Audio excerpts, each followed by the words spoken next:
ാനും ആ വ്യക്തിക്ക് ആവുന്നതാണ്.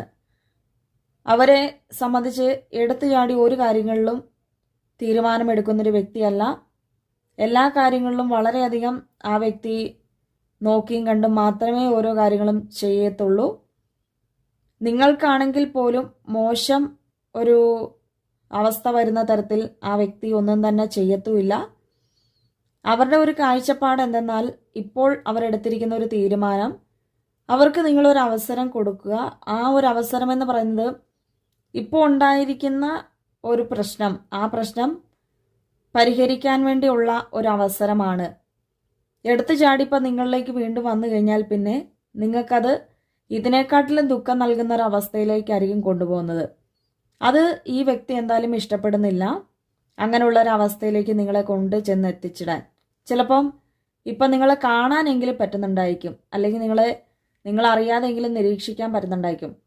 ഇപ്പം ആ ഒരു പേഴ്സൺ വന്ന് സംസാരിച്ചു കഴിഞ്ഞാൽ അതുപോലും ഇല്ലാണ്ടാകും.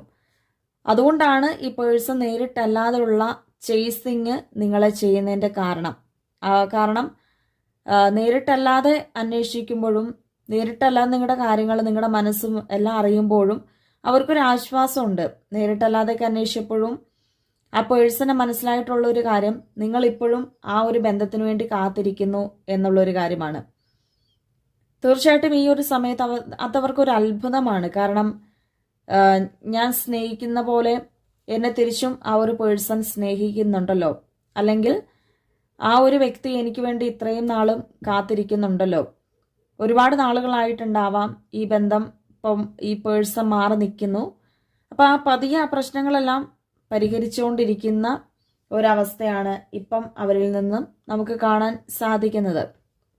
അവർക്കെന്ന് പറയുമ്പോൾ ഇങ്ങനെ മുന്നോട്ട് കൊണ്ടുപോകാനേ അവരുടെ മനസ്സ് പറ്റുന്നില്ല. കാരണം അവരെങ്ങനെങ്കിലും ഈ ബന്ധത്തെ പിടിച്ചു നിൽക്കാൻ ഒരു സമയത്ത് പരിശ്രമിച്ചുള്ള ഒരു വ്യക്തിയാണ്. ഇപ്പോഴും പരിശ്രമിക്കുന്നുണ്ട്, പക്ഷെ ആരും അറിയാതെ. അതായത് നിങ്ങളെ ആ ഒരു പേഴ്സൺ ചേസ് ചെയ്യുന്നുണ്ടെന്നോ, അല്ലെങ്കിൽ നിങ്ങളെ ഇപ്പോഴും ഇവരുടെ മനസ്സെന്ന് പറയുമ്പോൾ ഒരു ഹൈഡാക്കി വെച്ചിരിക്കുകയാണ്. ഇവരുടെ മനസ്സ് ആർക്കും അങ്ങ് വിട്ടുകൊടുക്കുന്നില്ല. ഒരു പക്ഷേ ഈ മനസ്സ് ഇതിൻ്റെ അകത്ത് ആരെങ്കിലും അറിഞ്ഞു കഴിഞ്ഞാൽ ഒരുപാട് പ്രശ്നങ്ങളായിരിക്കാം ഉണ്ടാക്കുന്നത്.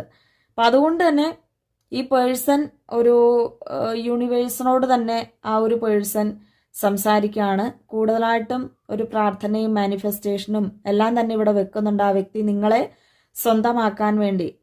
കാരണം നിങ്ങളെ ആ ഒരു പേഴ്സൺ മുൻപോട്ടുള്ള ലൈഫ് ലോങ്, അതായത് ജീവിതകാലം മുഴുവനായിട്ട് ആ പേഴ്സൺ മുൻപോട്ട് കൊണ്ടുപോകാൻ താല്പര്യപ്പെടുന്നുണ്ട്. അപ്പം അതുകൊണ്ട് തന്നെ ഈ പേഴ്സൺ ഇപ്പം